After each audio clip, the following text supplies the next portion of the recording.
नमस्ते, मैं अमन गुप्ता एक इंडिपेंडेंट जर्नलिस्ट हूँ और public policy, governance, rural India, politics, इन सभी विषयों पर लिखता हूँ मैं। इसके लिए मैंने कैरवैन, न्यूज लॉन्ड्री और बहुत सारे तमाम थोड़े से वैसे आउटलेट हैं जो इंडिपेंडेंट समझे जा रहे हैं, जो गोदी मीडिया नहीं है या जो गोदी मीडिया बने नहीं है अभी तक, उनमें लिखता रहता हूँ मैं। तो अभी जिस चीज पे हम बात करने वाले हैं कि can paper leak cases reach their logical conclusion, इस विषय पर हम बात करने जा रहे हैं डेविड मारियो के साथ। डेविड जो है वो खुद एक यूनिवर्सिटी के वाइस चांसलर और उस पूरे सिस्टम के विक्टिम रहे हैं, जिन्होंने बहुत लंबे समय तक, करीब 2.5 साल या 3 साल उन्होंने अपना समय जेल में बिताया है, केवल इसलिए कि वो अपने काम के पैसे मांग रहे थे। उनकी जो कंपनी है डिजिटेक्स टेक्नोलॉजी, वो प्री एग्जाम और पोस्ट एग्जाम जो काम होते हैं, आंसर सीट से लेकर और क्वेश्चन पेपर से लेकर सब, उनकी ट्रांसपोर्टिंग, उनका अरेंजमेंट और उनका पूरा सिस्टम, उस पर काम करती थी। तो मैं डेविड जी से बात करने जा रहा हूँ इस मसले पर। तो डेविड सर।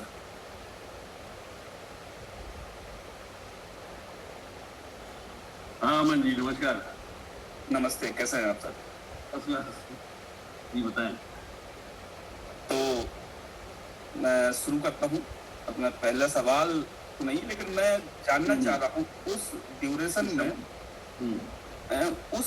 में जब आपका अरेस्ट हुआ और उसके पहले का थोड़ा सा घटनाक्रम पे अगर आप ब्रीफ डालें तो मुझे और बाकी ऑडियंस जो हमारी है उसको थोड़ा सा समझने में आसानी रहे कि उस दौरान हुआ क्या था एक्चुअली।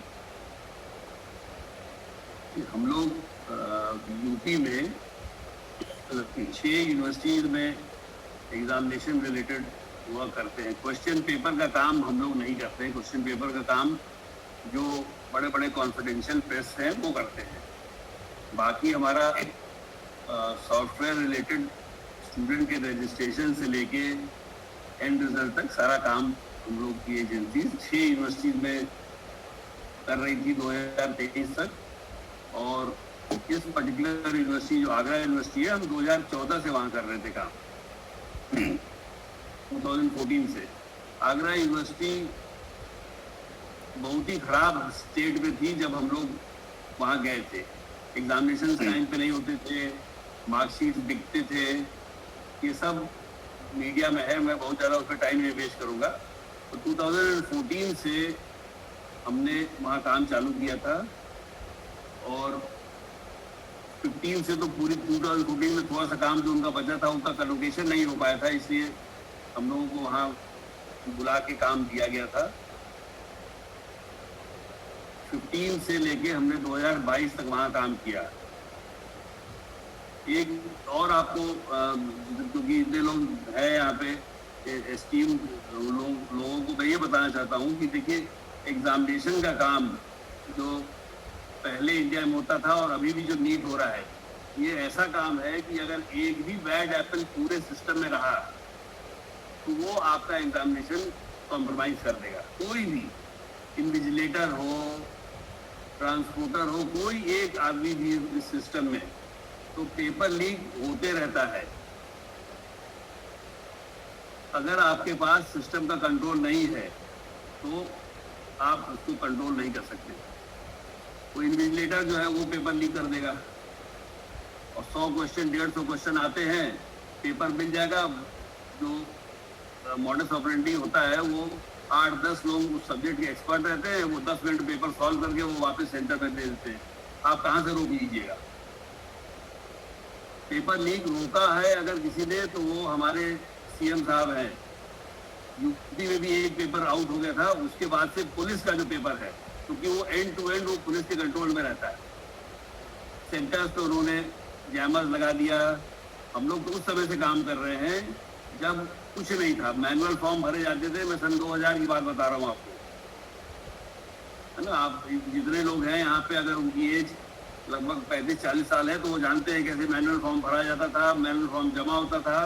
और तब 2008-9 तक ऐसे एग्जाम होता था। पेपर लीक का बहुत आसान तरीका है। आप IIT जेई देख लीजिए, जेई 2 स्टेज में होता है।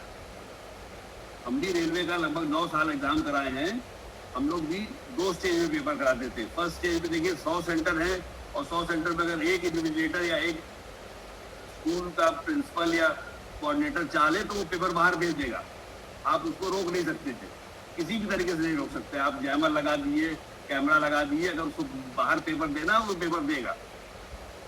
तो हम लोग क्या करते थे, हम लोग जितने भी रिक्रूटमेंट था, रेलवे रिक्रूटमेंट ईस्टर्न यूपी में बहुत प्रेस्टिजियस माना जाता था। लोग अपने घर जमीन सब बेच देते थे रेलवे की नौकरी के लिए। हम लोग सेकेंड 2 स्टेज में करते थे।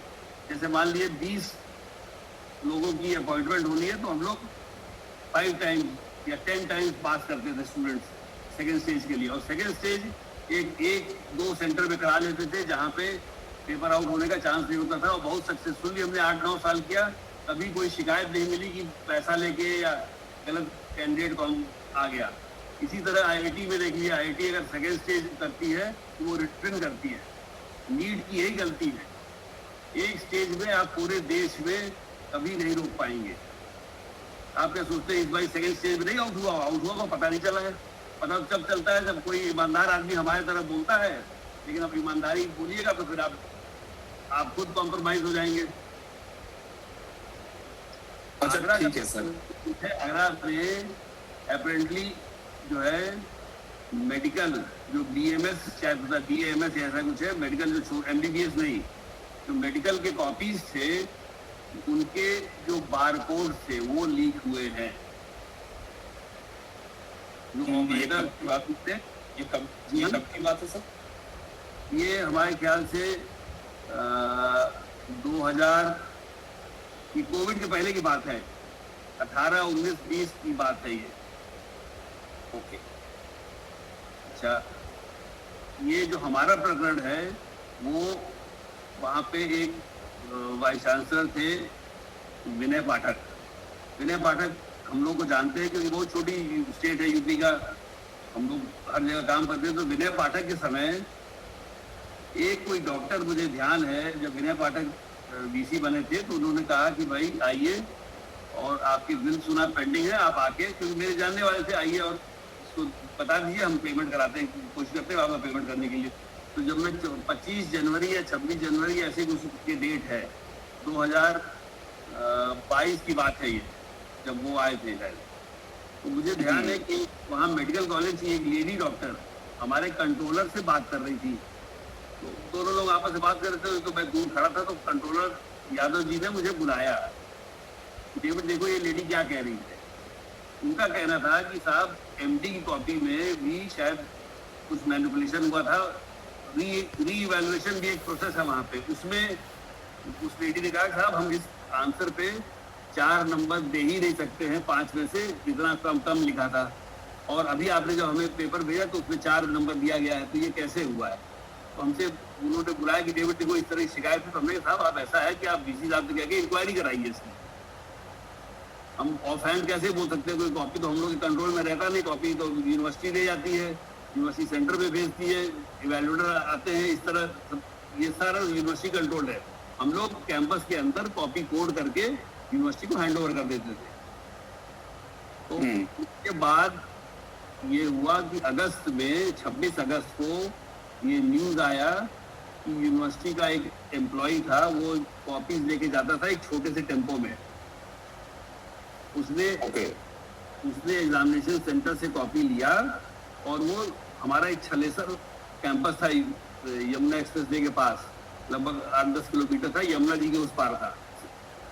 तो वो कॉपी लेके आ रहा था, उसको छलेसर जाना था, वो छलेसर नहीं गया, वो दूसरी जगह शिफ्ट किया। तो उनको वहाँ पे ये इन लोगों के पास इंफॉर्मेशन था यूनिवर्सिटी के पास, यूनिवर्सिटी ने उसको वहाँ पे रोका कि भाई तुमको जाना है छलेसर, तुम यहाँ कहाँ जा रहे हो। उससे ये काम चालू हुआ। वो 3 FIR हुए थे 26 अगस्त के बाद के आसपास। हम लोग हमारी तो लोगों से इंस्ट्रक्शन थी, लड़कों से, कि भाई आप जितना भी जो भी इन्वेस्टिगेशन एजेंसी कॉपी मांगे, डेटा मांगे, आप पूरा कोऑपरेट करते रहिए। हमारे फोन शायद सर्वेलेंस में थे, तो वो लोग सुनते थे हम लोग की बात। तो 26 अक्टूबर को हमारे यहाँ एसटीएफ के एक इंस्पेक्टर आए हमारे घर पे कि आगरा के प्रकरण में आपसे कुछ बात करनी है, आप हमारे हेड ऑफिस आ जाइए, आप मुफ्ती नगर में। तो मैं कहा चलिए साहब। मैं गया, तब उन्होंने पूरी बात बताई, तो हमने भी उनको पूरा सब डिटेल दिया। फिर उसी बीच में ये विनय पाठक का प्रकरण आया, ये क्या करते हैं? तो हमने कहा साहब ये तो जग जाहिर है, ये कमीशन भी लेते हैं, ये वाइस चांसलर बनाते हैं, पूरे समाज को मालूम है, लेकिन बोलता कोई नहीं है। तब हमने 28 या 29 अक्टूबर को मैंने इनके ऊपर एफआईआर किया था। ये 85 दिन तक भागे रहे। फिर इन्होंने जो भी कनेक्शन लगा के इन्होंने उसको शिफ्ट करा लिया सीबीआई को। ये 29 दिसंबर में ये इन्वेस्टिगेशन जो है सीबीआई एसटीएफ से सीबीआई शिफ्ट हो गई। मैं सुप्रीम कोर्ट गया भी, हमने कहा साहब जब पूरी इन्वेस्टिगेशन हो गई है, सीबीआई क्या करेगी? सीबीआई इसको ठंडे पर डाल देगी। लगाया, उसने मेरे सारे एलिगेशन माने, सब कुछ माना, लेकिन लास्ट पेज के लास्ट पैराग्राफ उन्होंने लिखा साहब हमारे पास कोई एविडेंस नहीं है जिससे हम ये जान लें कि विनय पाठक को अजय मिश्रा ने या अजय जैन ने पैसा दिया। एसटीएफ के इन्वेस्टिगेशन में एक सर्टेन पीरियड उन्होंने दिया था। एक सर्टेन पीरियड में साहब 81 कॉल्स का डिटेल उन्होंने दिया था। 81 कॉल्स में 72 कॉल्स विनय पाठक इंडिया का सबसे मोस्ट पावरफुल और longest serving vice chancellor, 72 calls Vinay Pathak ने किए थे। वो सीबीआई ने एविडेंस नहीं माना। 9 कॉल अजय मिश्रा ने किए थे, 72 कॉल्स विनय पाठक ने किए थे। सोचिए एक एजेंसी वाले को, विनय पाठक इनको काम दिलाते हैं क्वेश्चन पेपर प्रिंटिंग का। इनकी एजेंसी मान लिया मिश्रा की, एजेंसी विनय पाठक की मान लिया। तो ये काम केवल आगरा यूनिवर्सिटी के लेवल पे, आगरा या कानपुर यूनिवर्सिटी के लेवल पे होता था या फिर यूपी भर की सभी यूनिवर्सिटीज में कि प्रिंटिंग का काम? प्रिंटिंग का बहुत एजेंसी थे, लेकिन जो मीठा जो वॉल्यूम वाले यूनिवर्सिटी थे वो इन्हीं के पास है। काम करते हैं, अलग अलग काम से कर लेते हैं। अजय जैन के बहुत, अजय मिश्रा के पास बहुत ये तेवर लोग हैं, अपने नाम से बहुत ज्यादा काम नहीं करते हैं। ये इनके पास भी 10 एजेंसीज हैं जिनके माध्यम से जो है डायरेक्टली काम ले लेते हैं ताकि एलिगेशन हो जाए साहब एक ही आदमी काम कर रहा है। उसको ये उनका तरीका, उससे हमसे कोई मतलब नहीं है। अल्टीमेटली जो है सीबीआई जैसे। हाँ जी। अब विनय पाठक को कब से जान रहे हैं? विनय पाठक को साहब हम लोग जानते हैं कम से कम ये समझिए 15 साल हो गए। जब ये HBTI में प्रोफेसर थे तब से जानते हैं, क्योंकि मैं यूपी टेक्निकल यूनिवर्सिटी का काम करता था 2007-8 से, तब से ये वहाँ आते थे। वो प्रोफेसर थे HBTI में। फिर वो वहाँ से प्रोफेसर से वो उत्तराखंड ओपन यूनिवर्सिटी के वाइस चांसलर हुए। जब मार्गरेट एल्वा थी गवर्नर, फिर मार्गरेट एल्वा राजस्थान की गवर्नर हुई, तो फिर ये राजस्थान ओपन यूनिवर्सिटी के वाइस चांसलर हो गए। इस तरह से इनका चलता रहा।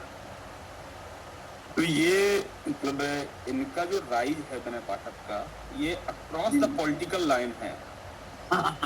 ये बहुत अच्छे मैनेजर हैं साहब, ये सबको मैनेज कर लेते हैं। अरे सीबीआई को मैनेज कर लिया, सबको कर लिया, तो क्या है? नहीं, सीबीआई को तो सर हम वैसे भी कह सकते हैं कि just a dubious agency working on. उन्होंने बहुत अच्छा इन्वेस्टिगेशन किया, मैं ये तो नहीं कहूँगा भाई, उन्होंने बहुत अच्छा इन्वेस्टिगेशन किया, लेकिन जहाँ मेन उनको अपना दिमाग लगाना था वहाँ पे अब पॉलिटिकल प्रेशर होता है साहब। तो हर एजेंसी के ऊपर पॉलिटिकल प्रेशर होता है, उनको भी नौकरी करनी है लोगों को, कुछ लोग। विनय पाठक के राइज को एक्सप्लेन करेंगे आप, या अभी के दौर में जो उनका चल रहा है राजभवन से है या कहाँ से, क्या उनका मतलब? हम हमारे मुंह से क्या सुनना चाहते हैं सर? पूरा समाज जानता है। जानता तो है सर, लेकिन हमारे मुंह से क्या सुनेंगे सर? सब पूरा समाज जानता है। अच्छा सर, एक चीज अभी बहुत रिसेंट का डेवलपमेंट है, अभी आज सुबह का ही, कि धर्मेंद्र प्रधान ने रिजाइन कर दिया और और इसकी मैसेजिंग ऐसी हम ले सकते हैं कि इस्तीफे के बाद सेंटर कमजोर हुआ है, ठीक है, या मोदी जी कमजोर हुए हैं, हम नाम की बात कर रहे हैं, है ना। तो इस बदले हुए पावर गेम में अब आपको क्या लग रहा है कि आप कुछ ऑप्टिमिस्टिक हैं कि आपको अब से हमें तो जस्टिस मिलेगा सर, देर सवेर में जस्टिस मिलेगा, क्योंकि मैं सही हूँ सर। धर्मेंद्र प्रधान तो आप एक करें सर, कोई भी आदमी अगर आप देखिए, आपके देश में टेक्नोलॉजी का प्रेजेंटेशन नहीं है सर, तो आप रोक ही नहीं सकते हैं बेईमानी। कैसे रोकेंगे सर? एक पूरे सिस्टम में एक चोर चाहिए आपको सब या तो आईटी कर दीजिए पूरा, या 2 स्टेज कर दीजिए। सबसे अच्छा है जैसे नीट के, जैसे और भी जो फॉरेन यूनिवर्सिटी में जाने के लिए एग्जाम्स होते हैं, वो लड़के कई बार देते हैं, आप भी अलाउ कर दीजिए सर ऑनलाइन। अगर आपके सेंटर्स कम है, आप कह रहे हैं साथ 23-24 लाख लड़कों का हम ऑनलाइन नहीं कर सकते, तब आप एक 10 लाख क्वेश्चन पेपर का एक क्वेश्चन बैंक बना दीजिए और लड़के से कहिए भैया तुम 10 बार 2 साल में चलो, और बेस्ट तुम्हारा माना जाएगा। तो आपको फिर पेन एंड पेपर से करने की जरूरत ही नहीं है। और जो लड़का 10 लाख क्वेश्चन पेपर, हम कह रहे 10 लाख और रट लेगा तो ठीक है, वो आ सकता है। अगर आपका सिस्टम ऐसा है कि आप रटिए और जाके वहाँ उगल दीजिए। नीट में क्या है, 90 क्वेश्चन बायो के, 45 क्वेश्चन केमिस्ट्री के, आप अगर रट लीजिए पूरे, आपको मिल जाते 720 में से 715 नंबर। 720 में से बहुत से बच्चे 720 पाते हैं, 715 पाते हैं, मतलब नियर परफेक्ट है वो लोग, उन्होंने सब रट लिया सर। उसमें कोई रीजनिंग थोड़ी होता है, 2 घंटे में आप क्या रीजनिंग करते हैं सर? आप पेपर का नेचर चेंज करो ना, आप उनसे बोलो लिखो, बेटा सी आपका एनालिटिकल दिमाग कितना है। आप रटवाते हो बच्चे से, बच्चा जो उगल देता है और पूरा देश में होता है साहब हमारा बच्चा 720 में 720 पा गया। तो how does that make him a good doctor sir? Dharmendra Pradhan की कोई ऐसी गलती नहीं है सर, वो तो मिनिस्टर है, उसके नीचे के लोग हैं ना, वो थोड़ी पेपर लीक करा रहे हैं। तो ठीक है, मुद्दा बन गया, सब हो गया। Someone has to take the responsibility। ठीक है भाई, जो ऊपर पे रहता है वो रिस्पॉन्सिबिलिटी लेता है। मैंने भी रिस्पॉन्सिबिलिटी ली, आगरा यूनिवर्सिटी में मेरा कोई लेना देना नहीं है, ठीक है, लेकिन लीक हुआ, मैं भी उस सिस्टम का पार्ट हूँ। लेकिन उस सिस्टम के पार्ट वाइस चांसलर भी थे, उस सिस्टम के पार्ट एग्जामिनेशन डिपार्टमेंट के लोग थे, वो सब एकदम सेंट्स हैं, उन्होंने कुछ नहीं किया, उनके हाथ में सब कुछ था, मेरे हाथ में कुछ नहीं। मैंने ठीक है चलो भाई, हमको अगर है, मैं रिस्पॉन्सिबल हूँ तो जेल काटूंगा। मैंने काटा जेल, खूब अच्छे से काटा। और मैं तो 59 ईयर्स का हो गया हूँ सर। मेरे 3 साल मैंने पोस्ट ग्रेजुएशन कर रहा था पुणे में, तो सबसे अच्छे दिन थे। और उसके बाद ये 2.5 साल थे जब मैं वहाँ गाजियाबाद में था। मेरी जिंदगी के बेस्ट ईयर्स हैं वो। लोग जेल से पता जो डरते हैं, मैं सबसे अच्छा टाइम काटा मैंने जेल में वहाँ पे। ये इसको थोड़ा सा एक्सप्लेन करेंगे आप? ये 2.5 साल कैसे पब्लिक डोमेन में क्या एक्सप्लेन किया जाए सर? लेकिन जेल जैसा आप लोगों को लगता है या देखते सर, ऐसा है नहीं। It is a very neat place, highly discipline लोग रहते हैं वहाँ पे। हमको तो मालूम है, कम से कम जो हमारे अधिकारी थे वहाँ पे, वो बड़े जस्ट थे, और कहीं कोई हमने उनको 2.5 साल में गलत करते देखा नहीं। And they are very helpful. आप किसी तरह का कोई प्रॉब्लम उनके पास ले आइए। मैं देखता था गरीब लोग थे या परेशान लोग थे, देते थे, दे अपने से जितना मैक्सिमम उनको लीगली हेल्प कर सकते थे करते थे। लोगों को वकील दिलाते थे।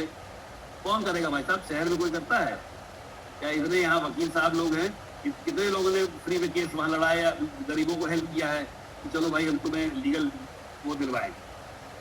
जेल में करते हैं सब। कैदी तो क्या, कैदी आज है चला जाता है, वो तो साले 40 साल तक रहते हैं बेचारे वहीं पे। तो अधिकारियों की ऐसी कोई गलती नहीं है, और सिस्टम सर बहुत अच्छा है। हम लोग घरों से ज्यादा साफ जेल रहते हैं।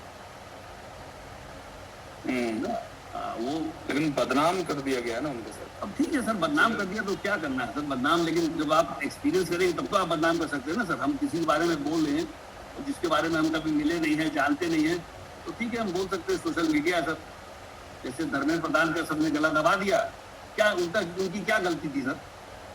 हम जैसे कहते हैं, जैसे योगी जी 50 लाख लोगों का एग्जाम सर कोई सोच नहीं सकता है, ठीक, पेपर आउट हो गया, ठीक, उन्होंने समझा। आज की तारीख में बता दिए योगी जी का कोई पेपर आउट होता है यूपी में? बताइए सर, कितने एग्जाम्स हो रहे हैं, हर महीने एग्जाम्स हो रहे हैं, बड़े बड़े 10-10 लाख, 12-12 लाख, 28-28 लाख, कोई पेपर आउट होता है सर? और या एक आदमी कोई बता दे कि हमने पैसा दे के पास हुआ है हमने, जब ऊपर से सिस्टम ठीक हो या sir, system has to improve sir. Dharmendra Pradhan आज है, कल कोई और है, उसको भी रिजाइन करना पड़ेगा, पेपर आउट हो जाएगा तो। आईआईटी का पेपर क्यों नहीं आउट होता है सर? बिल्कुल। आईआईटी तो ज्यादा प्रेस्टिजियस है सर नीट से। आईआईटी पेपर नहीं आउट होता क्योंकि उनका सिस्टम है सर, वो 2 स्टेज कर दिया तो ठीक है, नकल करके आओ, सेकेंड स्टेज में लिखो बैठ के, नकल करके आओ, लिखो कहाँ से, खत्म, वो बाहर जाता है अपने से ऑटोमेटिकली। ये जो बच्चे हैं, इन बच्चों को या ये जो भी है, जो जनता, कांग्रेस जनता पार्टी, इनको बताना चाहिए कि भाई सिस्टम इस तरह से ठीक करिए ना। ये होता रहेगा साहब, आप लीकेज नहीं रोक पाओगे, क्योंकि हम लोग बेसिकली बेईमान लोग हैं इंडिया में। और बता रहा हूँ कि एक आदमी चाहिए, सिर्फ एक इन्विजिलेटर चाहिए जिसके पास पेपर है, वो पेपर आउट कर देगा। सर बेसिकली नहीं, कांग्रेस जनता पार्टी तो बेसिकली अकाउंटेबिलिटी की बात कर रही है। मैं उनको बोल नहीं रहा हूँ, ठीक है, वो तो मूवमेंट है, कोई बात नहीं, अच्छा है, उन्होंने सामने लाया ये चीज।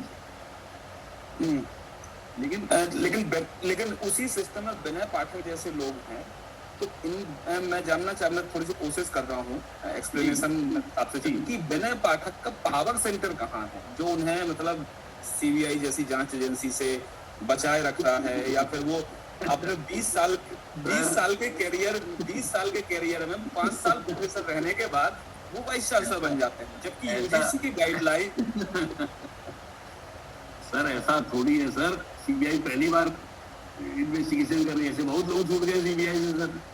नहीं सर, मेरे पास मध्य प्रदेश का व्यापक केस है, मैं जी बताइए, उसमें भी बहुत लोग छूट गए, कोई पकड़ाया कहाँ अभी तक सर? कोई काले का आदमी तो पकड़ाए नहीं, जो मेन आदमी वही नहीं पकड़ाए हैं। बिल्कुल, मैं देख रहा हूँ, तो मैं सीबीआई पे तो कुछ कह नहीं सकता हूँ, ना आप कह सकते हैं, लेकिन मैं नहीं कर रहा हूँ सर। मैं इनका पावर सेंटर जानने की कोशिश कर रहा हूँ कि इनका पावर सेंटर कहाँ है। ऐसे लोगों का बेसिकली धर्मेंद्र प्रधान तो एक व्यक्ति हो सकते हैं, लेकिन पूरा एक जो एक सिस्टम है ना, इसका पावर सेंटर में समझने की कोशिश कर रहा हूँ। आप भी जानते सर, पैसा चलता है sir, money makes the world go round, सब यहाँ सब। आप भी इसी देश में रहते हैं सर, मैं भी रहता हूँ। एक बात बताइए सर, जैसे आप एक आईएएस को चुनते हैं, ठीक, यूपीएससी चुनती है सर, क्यों इंडिया में लगभग 1293 यूनिवर्सिटीज हैं सर, प्राइवेट और सरकारी सब जोड़ के, ठीक है। आप सारे लोगों से साहब जो 10 साल से ज्यादा के प्रोफेसर हैं, वो अप्लाई करें जिसको वाइस चांसलर बनना है, अप्लाई करा दीजिए आप। और फला यूनिवर्सिटी, मान लीजिए छत्तीसगढ़ में कोई यूनिवर्सिटी है, उसका वो खाली हो गया, आप उन लोगों से जिन्होंने अप्लाई किया पूछिए कि साहब आइए, आप बताइए किसको यहाँ का वाइस चांसलर बनना है, अप्लाई कर लीजिए, उनका साहब एकेडमिशन लगा के इंटरव्यू कर लीजिए। तो आप सिस्टम ही सुधारना चाहते हो ना सर, आप सिस्टम सुधारोगे तो आपके लोग नहीं आएंगे, फिर मेरिट वाले लोग आएंगे वहाँ वाइस चांसलर बनने।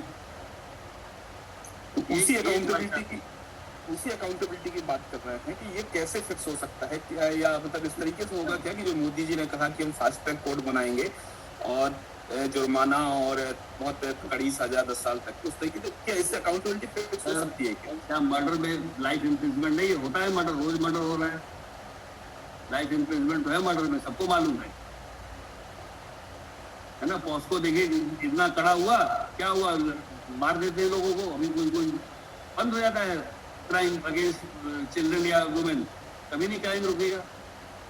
आप सिस्टम लेकिन इसमें हमको थोड़ा सा डिफरेंशिएट ये करना पड़ेगा सर कि एक कोई ऑर्डिनरी सिटीजन है कहीं का भी हो, तो उसके लिए कानून अपने तरीके से काम करता है, चीजें उसके अगेंस्ट जाए फेवर जाए वो अलग चीज है, लेकिन एक पॉलिटिकल संरक्षण का मसला है जिसे हम जब विनय पाठक देख सकते हैं या एमपी में हम किसी और को देख सकते हैं, तो इस तरीके के लोगों से बचने के लिए क्या किया सकता है? क्या ये फास्ट ट्रैक कोर्ट काम कर सकती है क्या? ये तो सर दिखेगा, ये तो दिखेगा सर। अब ये था कि बीएनएस आ रहा है, बीएनएस में बहुत 3 साल के अंदर डिसाइड होने लग जाएंगे सब मुकदमे, है ना।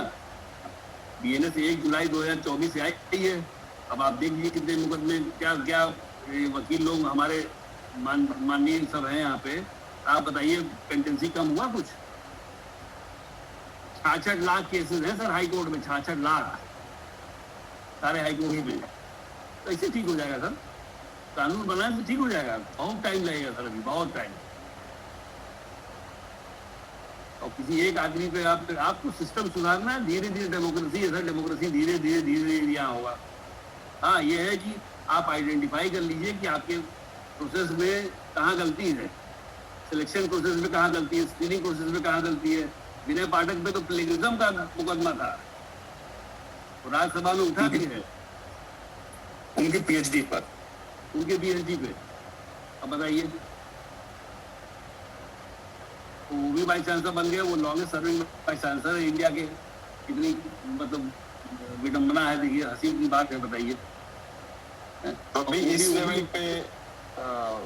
लेवल पे विनय पाठक जी, मतलब लीगल लेवल पे हम कुछ कर सकते हैं, कोई पीआईएल या इस तरीके की चीजें? क्योंकि ये सिर्फ विनय पाठक जी का केस नहीं है, अगर इस तरीके के लोग जिनका डार्क ग्रे बैकग्राउंड है और एजुकेशन इंस्टीट्यूशंस पे बने रहेंगे तो बाकी लोगों को भी, गलत लोगों को एनकरेज करता है जी। तो अगर हम लोग कुछ कर सकते हैं, क्योंकि यहाँ पे बहुत सारे जुडिशरी से जुड़े लोग अगर कुछ कर सकते हैं तो हम लोग, मतलब किसी संस्था से, अगर पीआईएल से लेके कोई भी अगर कुछ कर सकते हैं हम लोग इस पे, तो करेक्टिव एक्शन लेने के लिए we should definitely try that. तो एडवाइस उनको रोक सकता है, ऐसे लोगों को रोके, उनको डर रहे। जैसे अभी मोदी जी ने कहा साहब ठीक है 3 महीने में डिसाइड करेंगे या 6 महीने में डिसाइड करेंगे, फाइन बढ़ा देंगे, लाइफ टर्म कर देंगे, तो अच्छा चीज तो अच्छी है, but let us see what happens. इससे कुछ फर्क पड़ता है कि नहीं? बिल्कुल सर। ये सवाल इसलिए भी है सर क्योंकि नीट एग्जाम 2024 में भी लीक हुआ था और उस टाइम भी मोदी जी ने संसद में कहा था कि हम एक कड़ा कानून बना रहे हैं और जो लीक जैसे मसलों को केवल टैकल करेगा, एक कड़े कानून और फास्टर कोर्ट। उसी कानून और उसी पेपर लीक में कल या परसों में देख रहा था इंडियन एक्सप्रेस में एक रिपोर्ट आई है कि जो उसमें पकड़ा गया था वो कल फ्री हो गया, उसको कल फ्री कर दिया। तो एग्जैक्टली जांच उसकी भी सीबीआई कर रही थी। तो अब हम इसको कंट्राडिक्शन में देखें कि एक आपका मसला है, आपका केस है जिसमें सीबीआई एविडेंस को इग्नोर कर रही है, दूसरी तरफ जो कल्प्रिट हो सकता था उसके अगेंस्ट उसको एविडेंस नहीं मिलता। Same thing happened in Madhya Pradesh Vyapam, बिल्कुल सेम मोडस ऑपरेंडी है सीबीआई की काम करने की। अभी पिछले साल के उसके 4 मध्य प्रदेश हाईकोर्ट के 4 जजमेंट हैं, चारों के चारों जजमेंट में सेम लाइन बाय लाइन उन्होंने लिखा है कि हमको इन आरोपियों के अगेंस्ट में कोई भी कॉन्क्रीट एविडेंस नहीं मिला और प्रोब एजेंसी इसको कॉर्पोरेट करने के लिए कुछ सब्सटेंशियल एविडेंस प्रूव नहीं, कोर्ट को नहीं दे पाई है, प्रोवाइड नहीं कराया है। तो उसकी मोडस ऑपरेंडी जो है उसको तो देखें समझे जाने, तो एक आपका केस आता है और एक बाकी लोगों को, इसमें कैसे मतलब जुडिशरी इसमें कैसे क्या कर सकती है, रोल प्ले कर सकती है, क्या रोल होना चाहिए उसका? तो हमारे वकील साहब राय चौधरी जी बता सकते हैं। जुडिशरी तो खैर सर्वे सर्वा है सर, नहीं करेंगे बात, आपका अनुभव पहले सुन लेंगे फिर करेंगे, क्योंकि केस आपका लिस्टेड भी है सुप्रीम कोर्ट में और मैं बहुत कुछ उसमें बोल नहीं सकता हूँ। जी जी हाँ नहीं, अपार्ट फ्रॉम दिस केस अगर आप कुछ उसमें ऐड ऑन करना चाहें सर। लेकिन मेन बात ये है इस तरह की, मुझे लगता है कि अब उसका जो भी इन्वेस्टिगेटिव एजेंसी है वो कैसे रिएक्ट करती है। अब पूरा डाउटफुल चीज ये है कि इन्वेस्टिगेटिव एजेंसी पे लोगों का विश्वास नहीं है, एक मेजर सेक्टर जुडिशरी के लिए ये बड़ा है।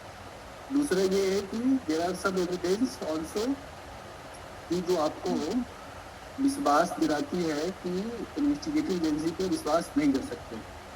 अब इस बीच में इन्वेस्टिगेटिव एजेंसी कैसे स्ट्रॉन्ग हो ये पूरा जो पॉलिटिक्स मतलब इस दिशा में मतलब मुझे लगता है जानी चाहिए कि इन्वेस्टिगेटिव एजेंसी जब तक स्ट्रांग नहीं होगा किसी भी एरिया, चाहे वो पुलिस डिपार्टमेंट हो, चाहे आपका डिपार्टमेंटल इंक्वायरी हो, चाहे वो सीबीआई हो, चाहे ईडी हो, चाहे वो आप एनएसए के अधिकारी हो, किसी भी तरह के अधिकारी हो, अगर वहाँ पे एक आईओ एक पुलिस ऑफिसर से पूरी कहानी शुरू होती है, ठीक है, और एक छोटे से डॉक्यूमेंट से बिल्कुल सुप्रीम कोर्ट तक ट्रेवल करेगा, 20% तक वो जाएगा। तो एक मुझे लग रहा है कि पूरे प्रोसेस में इन्वेस्टिगेटिव एजेंसी का अच्छा होना और दूसरा ट्रायल कोर्ट के जजेस का अच्छा होना। अगर आप मतलब कितना भी अच्छा केस है आपका और ट्रायल अगर अच्छा नहीं हुआ है तो फिर वो केस आप सुप्रीम कोर्ट में नहीं जीत सकते हैं, फिर आप हाई कोर्ट में नहीं जीत सकते। तो रोल ऑफ इन्वेस्टिगेटिव एजेंसी सरकार से इसको कितना अलग करके रख सकते हैं या कोर्ट से कितना अलग करके रख सकते हैं, इस पे ठीक ठाक बात करने की जरूरत है। मतलब वैसे बात बहुत लंबे समय से हो रही है, जैसे अभी मतलब दुनिया भर के आप स्टूडेंट्स भी देखेंगे तो सरकार से पूरा कम्प्लीटली छीन ली गई है इन्वेस्टिगेशन एजेंसी। सरकार से मतलब लार्जली जो पुलिस जो होगा वो इन्वेस्टिगेशन नहीं करेगा। हमारे यहाँ जो पुलिस होते हैं वही इन्वेस्टिगेशन करते हैं लार्जली, और एजेंसी नहीं करती। अगर और एजेंसी है भी तो उसका इंडिपेंडेंसी कितना है, उसको उस तरह के इंस्टीट्यूशन को आप कैसे आप सपोर्ट भी कर पाते हो, क्योंकि उसको मोरल सपोर्ट भी चाहिए होता है लोगों से कि आपको विश्वास भी कर रहा हो और आप इससे कैसे पॉलिटिकली निगोशिएट भी कर पाते हो। मतलब पूरा न्यायिक व्यवस्था ये है कि you have to be more competitive also for justice. मतलब आप घर बैठे ऐसा कोई सिस्टम नहीं तैयार है कि आपको न्याय मिल जाएगा। मतलब डोर स्टेप जो डिलीवरी है ना वो न्याय व्यवस्था में नहीं है, तो ये कम्पिटिटिव बनाता है। आप इस कम्पिटिशन में सपोज जैसे सर ने एग्जाम्पल दिया कि विनोद सर की आप PIL फाइल कर सकते हो। अब PIL का इतना मैनिपुलेट हो गया है कि अगर आप इस तरह के केस में अगर PIL फाइल करते हो तो एक तो लार्जर फ्रस्ट्रेशन पूछ भी कि आपका पर्सनल मोटिव क्या है इसमें, ये पहले आपको बताना होगा क्या। फिर आप क्या एस्केप बोर्ड किसी को नहीं बना रहे हो, ये भी चलता है पूरा। सरकार भी आजकल PIL एक तरह से फाइल कर रही है। आप अगर PIL का पूरा जूरिस्प्रूडेंस अगर देख लिया है तो it become very doubtful subject before the law. तो ज़्यादातर कोशिश ये करनी चाहिए कि फंडामेंटल इशू पे PIL फाइल करनी चाहिए। इसलिए इंडिविजुअलिटी जैसे देवी की है वो मतलब इनमें लगभग 2 साल से है, उसके बावजूद भी वो लड़ रहे हैं। उस तरह के सिटीजन आपको खड़ा करना पड़ेगा, उसको सपोर्ट करना पड़ेगा।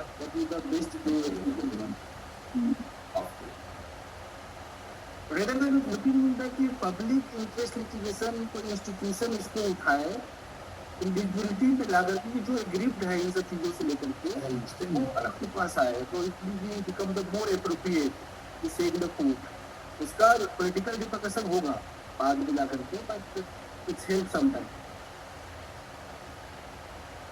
जी हमारे साथ एक डिस्कशन में श्रुति जी भी हैं जो दिल्ली यूनिवर्सिटी से दिल्ली सेंट्रल लॉ सेंटर से कानून की पढ़ाई कर रही हैं अभी। तो श्रुति जी कुछ आप इसमें बोलेंगे क्या? जी sir, good evening everyone. Sir मैं एक्चुअली सर के केस से भी थोड़े टाइम से एसोसिएटेड हूँ and I am a recent law graduate. जैसे कि सर ने भी बात करी कि कितनी सारी टेक्निकलिटीज़ और कितनी इंट्रिकेसीज इन्वॉल्व हो जाती हैं। ऑलमोस्ट एक वेब बन जाता है इंस्टीट्यूशंस का इन केसेस लाइक दिस। एंड जैसे फास्ट ट्रैक कोर्ट की हमने बात करी सर, मतलब जैसे आज हम इस बारे में बात कर रहे हैं कि can this cases actually reach a logical conclusion. तो sir firstly I would like to actually ask this question that what exactly do we mean by a logical conclusion, because mostly in cases like these we reach for criminal statutes। हम cheating, forgery इन सारी चीज़ों की बातें करते हैं, breach of trust की बात करते हैं, लेकिन अगर एक क्रिमिनल ट्रायल हो भी जाता है उसके बाद भी there is a certain dissatisfaction associated with it। even if fast track courts are involved, वो ट्रायल जल्दी ख़त्म हो भी जाता है तो भी जो एक कॉन्स्टिट्यूशनल पर्सपेक्टिव है that is always left out. State के मैकेनिज्म्स का failure that is left out. जैसे सर ने कहा कि सिस्टम का बहुत लोग पार्ट होते हैं.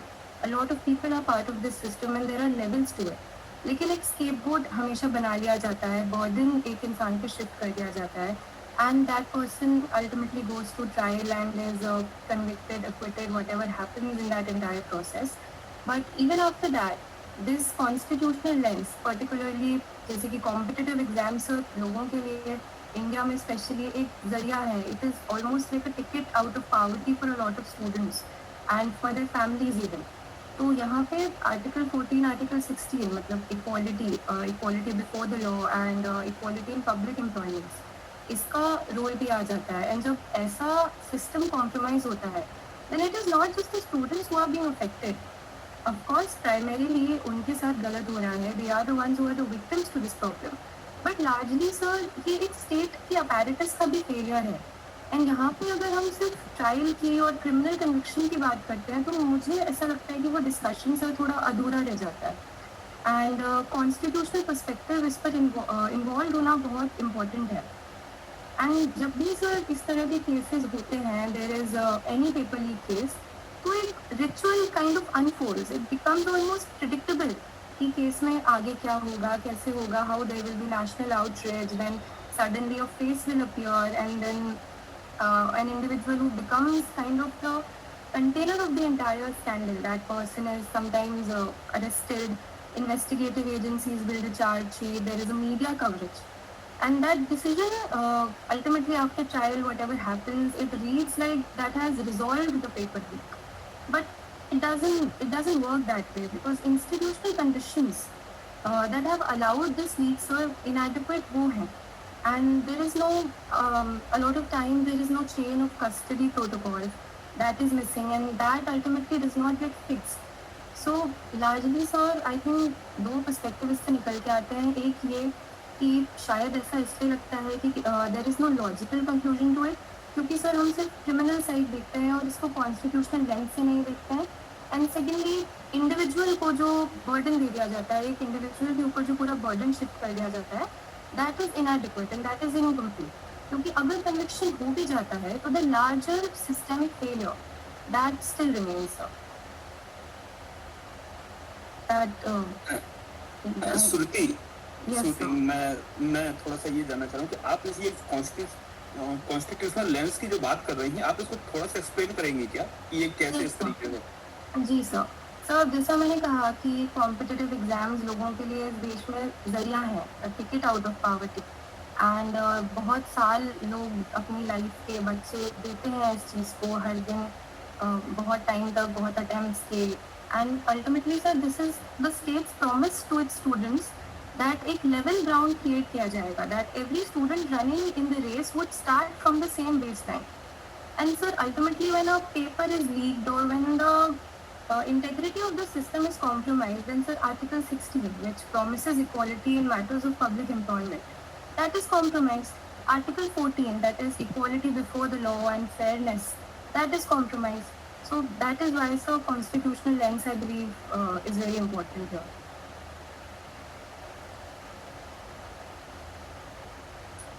डेविड सर, हम वापस फिर से आप पे आते हैं, है ना? एक मिनट, ये श्रुति एक बार डेविड सर की केस को ब्रीफ कर दीजिए, कि कुछ लोग नए हैं उनको पता नहीं है ना कि. जी सर.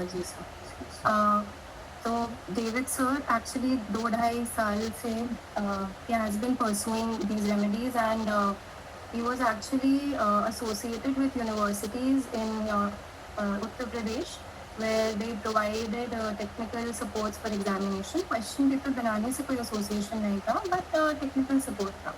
And David sir की तरफ से he had pointed out, he actually got involved and interwoven into this matters of paper leak, and ultimately he was also a whistleblower in revealing cases of corruption against a very powerful entity in Uttar Pradesh, who was the vice chancellor of the university at the time, Professor Vinay Pathak.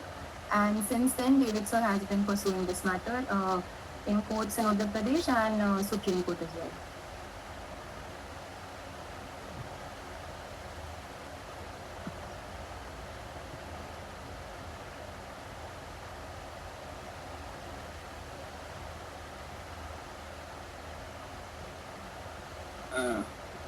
David sir, वापस आप पे जी। आते हैं। जी जी तो जितनी मेरे साथ मुझे याद है, क्योंकि केस आपका काफी पुराना हो गया, 2-3 साल हो गए, 4 साल ऑलमोस्ट, जी तो आपने जो FIR कराई थी जी उसमें शायद कहीं आपने मेंशन किया था, आई मे बी रॉन्ग, याद जी। कर उसका है, जी कि आपने जो रिश्वत मांगी गई थी वो दी थी आपने, जी तमाम, है ना? जी जी जी ठीक।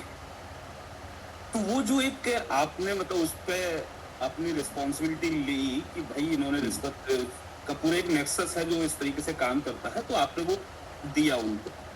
जी तो जब ये चीजें होती हैं और फिर सिस्टम रन करता है, और उसके बाद जब पेपर लीक या किसी भी तरीके का कोई चीटिंग, ब्रीच या कुछ भी हो, तो हम उसमें फिर अकाउंटेबिलिटी और उन सब चीज की बात कैसे कर सकते हैं? क्योंकि जो सिस्टम बना हुआ वो बिल्कुल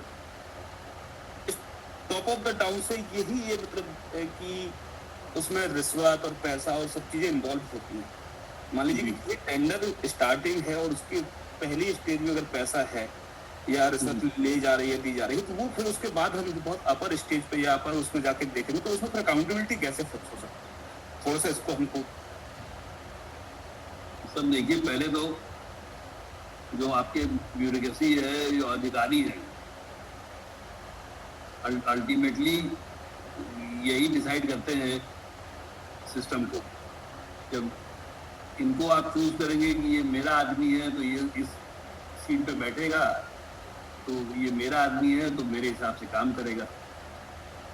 इसीलिए तो आदमी, अधिकारी सब बातचीत होती है कि रिश्वत दे के पोस्टिंग लेता है। अगर किसी को ईमानदारी से काम करना है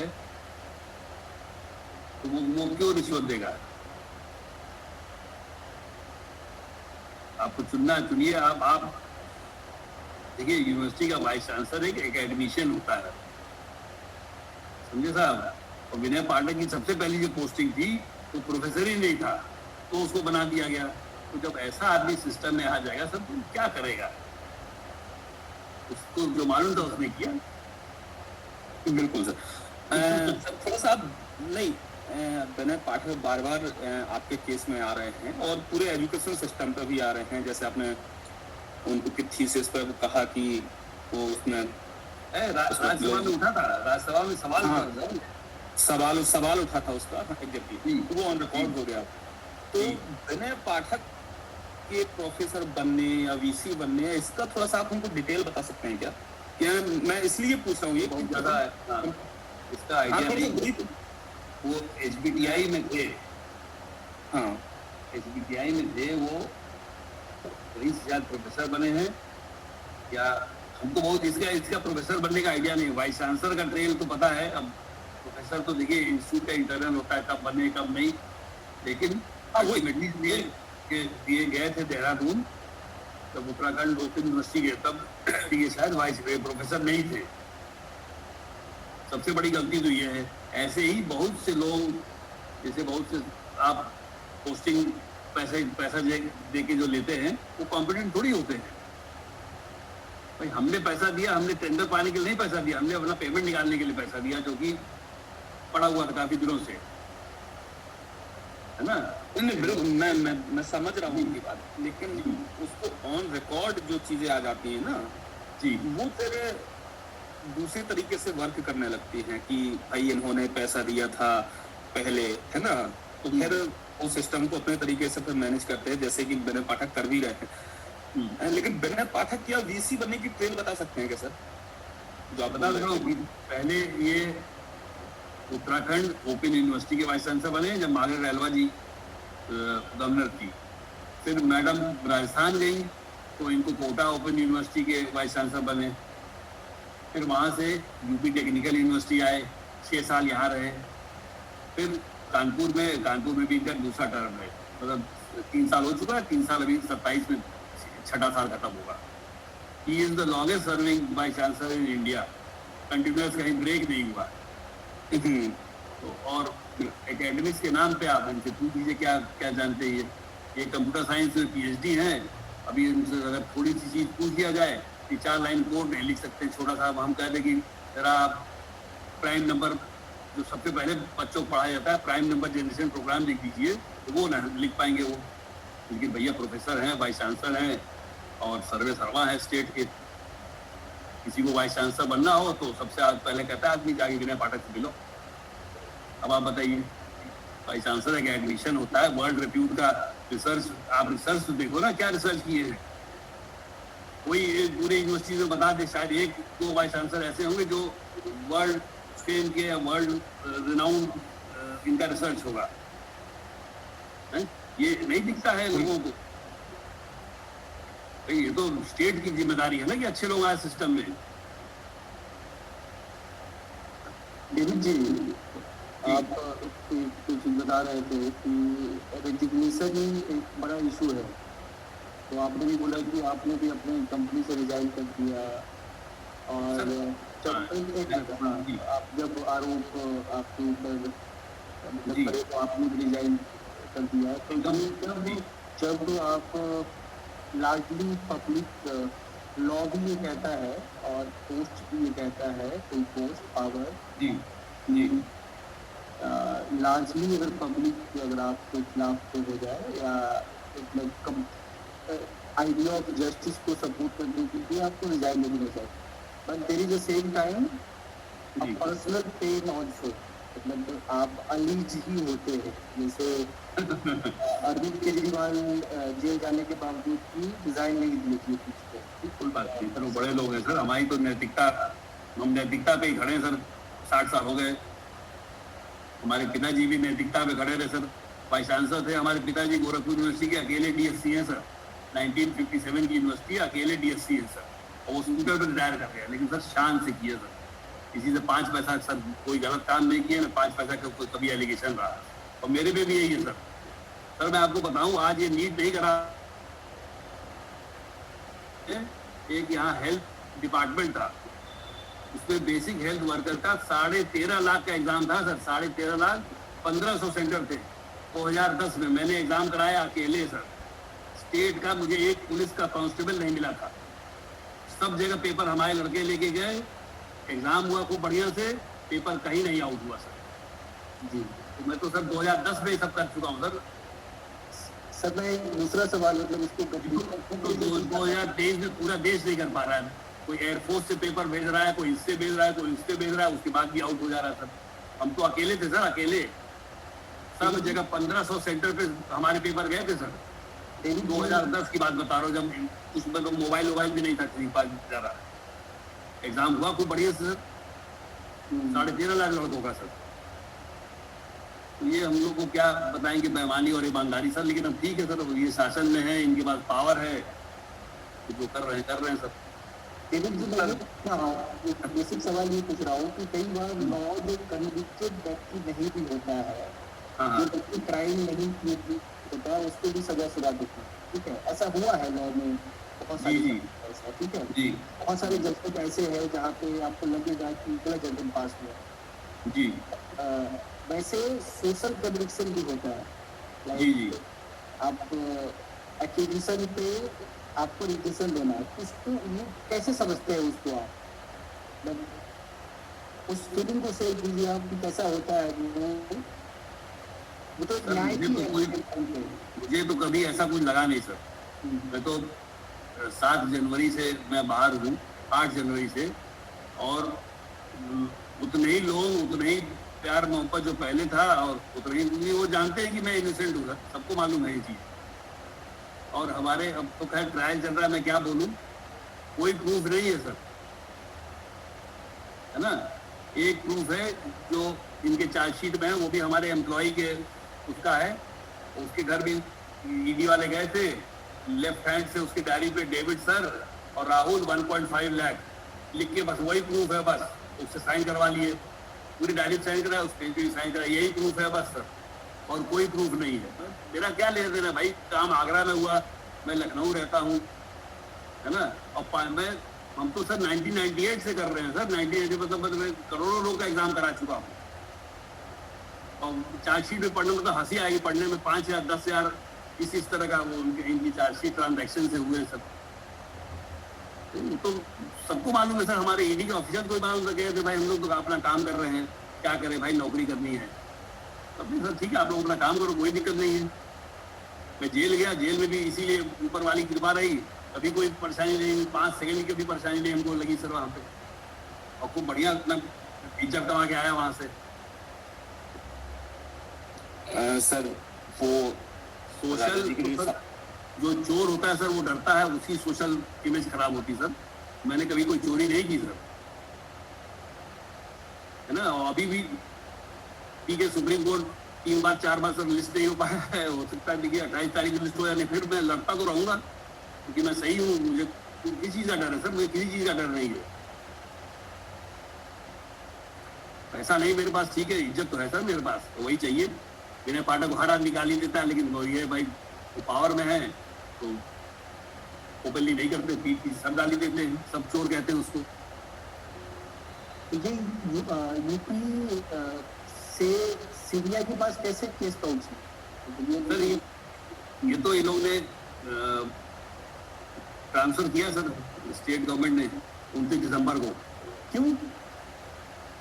अब क्योंकि इसमें सर इंटर स्टेट रेमिफिकेशन दिखा था सर, इंटर स्टेट रेमिफिकेशन कुछ है नहीं सर। इन्होंने कुछ इन्वेस्टिगेशन भी नहीं किया कि साहब वो जो पार्टी है वो अलवर में है, राजस्थान में, एक उनका घर है हरियाणा में, है ना, एक जो विनय पाठक ये अजय मिश्रा का प्रेस था वो फरीदाबाद में। इस तरह का उन्होंने सर कहानी बना के ये कहा साहब इसमें इंटर स्टेट रेमिफिकेशन है, इसलिए स्टेट गवर्नमेंट इसको ट्रांसफर कर रही सीबीआई को, ताकि वो अच्छे से इन्वेस्टिगेशन हो सके। मैं उसके अगेंस्ट भी गया सर, सीबीआई ट्रांसफर के अगेंस्ट सिद्धार्थ लूथरा जी ने सर। अब आप ये भी मैं बता दूं, ऑन रिकॉर्ड आप इसको ले सकते हैं सर। विनय पाठक एक अपने जानने वाले जो सिद्धार्थ लूथरा के शायद मेडिकल के कोई जानने वाले थे, उनको लेके सिद्धार्थ लूथरा इधर गए कि साहब आप इनका केस मत लड़िए। सोचिए आप, ये इस तरह का आदमी है। तो सिद्धार्थ लूथरा ने कहा भाई तुम हमारे डॉक्टर हो, तुम्हारे पास कोई मरी जाएगा तो क्या तुम नहीं देखोगे? क्या देखोगे? तो हम भी देख रहे हैं। विनय पाठक की ये आदत है सर, मतलब he can go to any level.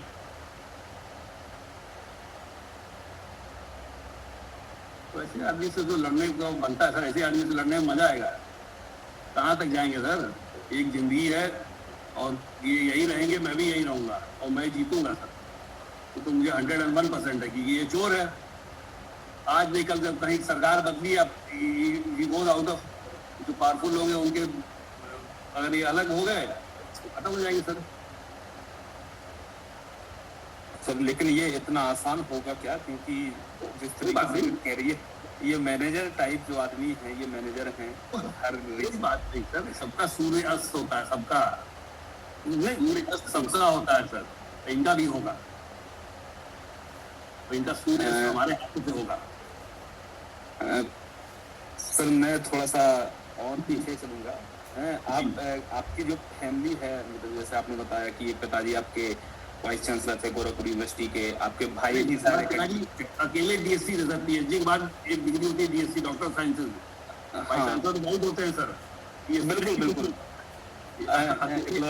इकलौते डीएससी थे और फिर 60 साल की यूनिवर्सिटी में एक डीएससी हुआ है सर बस। बताइए, तो आप मतलब एकेडमिक फैमिली से होने के बाद इस तरीके के बिजनेस में कैसे और मतलब इंटरेस्ट हुआ और कैसे पहुंचे यहाँ तक, मतलब इसमें कैसे? सर ऐसा था कि उस समय जब हम लोग पढ़ रहे थे सर, हम लोग 5 भाई बहन थे सर। फादर प्रोफेसर थे, हमारी मदर बहुत बीमार रहती थी सर।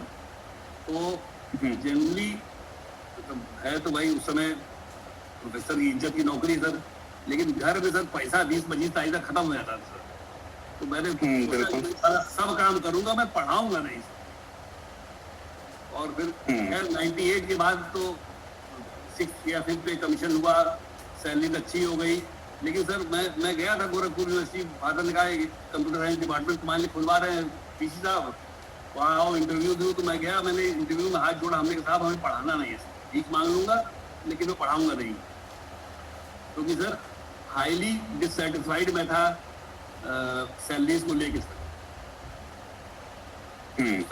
हाँ, इज्जत भी नहीं थी सर पढ़ाई लगाई। जब आपका पैसा ही नहीं था, कोई पढ़ाता था कायदे से। वहाँ भी गोरखपुर यूनिवर्सिटी में सब मतलब फेमस था कि टीचर अगर आपके पिताजी हैं तो आपका लड़का भी पढ़ाने लग जाएगा गोरखपुर यूनिवर्सिटी में, बाप बेटा का यूनिवर्सिटी कहा जाता था वहाँ, तो वो भी एक रीजन था कि मैंने कहा नहीं साहब मैं पढ़ाऊंगा नहीं यहाँ पे। अब मैं धीरे धीरे सर काम करता रहा, और अब आप अच्छा काम करेंगे सर तो अल्टीमेटली एक बहुत सी साइजेबल पॉपुलेशन है सोसाइटी में जो आपको काम देगी, इज्जत देगी सर, और हमें ऐसे ही काम धीरे धीरे मिलता गया था। बिल्कुल सर। बता रहा हूँ सर, रेलवे की मैंने रिक्रूटमेंट 10 साल किया है आरआरबी गोरखपुर का, कभी कोई शिकायत नहीं रही। तो मैंने तो लालू जी और सब जितने उस समय जो मेहमान युग था उस पर किया मैंने। एक लड़का नहीं जा सकता कि चवन्नी दे के नौकरी पाया हो। ठीक है सर, बिल्कुल सब समय है, आज विनय पाठक हैं, कल नहीं रहेंगे।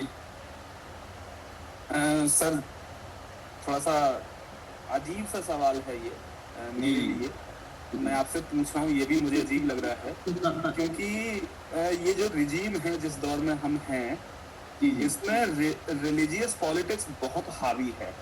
ठीक है जी जी, हर चीज में रिलीजन, मतलब खाने पहनने से लेकर हर चीज में। जी जी, तो आपके अगेंस्ट जो आपको जेल डाला गया 2.5 साल, केस लिस्टेड नहीं हो रहा है सुप्रीम कोर्ट में या पूरे ट्रायल में जो सब चीजें हुई, तो ये कहीं ऐसा तो नहीं है कि ये मतलब आपके रिलीजन की वजह से है कि क्योंकि आपका नाम डेविड मारियो डेनिस है? नहीं सर, हमें तो देखिए सर, हमको कभी रिलीजियस डिस्क्रिमिनेशन सर कभी नहीं हुआ पूरे लाइफ में। नहीं, मैं उस तरीके से नहीं, लेकिन मैं सिस्टम पे बात कर रहा हूँ कि सिस्टम आपके साथ डिस्क्रिमिनेट तो नहीं कर रहा। सिस्टम तो सिस्टम जाने सर, डिस्क्रिमिनेट क्या सर सिस्टम, हाँ, लेकिन अब मेरे पास कोई ऐसा सबूत नहीं है। मैं सोचता हूँ सर, जो कमजोर लोग होते हैं वो डिस्क्रिमिनेशन के बारे में सोचते हैं सर, हम लोग नहीं सोचते सर। हमारे फादर भी अकेले ईसाई यूनिवर्सिटी में थे सर, क्या ठीक है, हमेशा लड़ते रहे अच्छी चीज़ों के लिए और इज्जत से नौकरी किए। डिस्क्रिमिनेशन करने जो करता है सर, लोग सोसाइटी में करते ही है डिस्क्रिमिनेशन, लेकिन मैंने कभी डिस्क्रिमिनेशन सर फेस नहीं किया।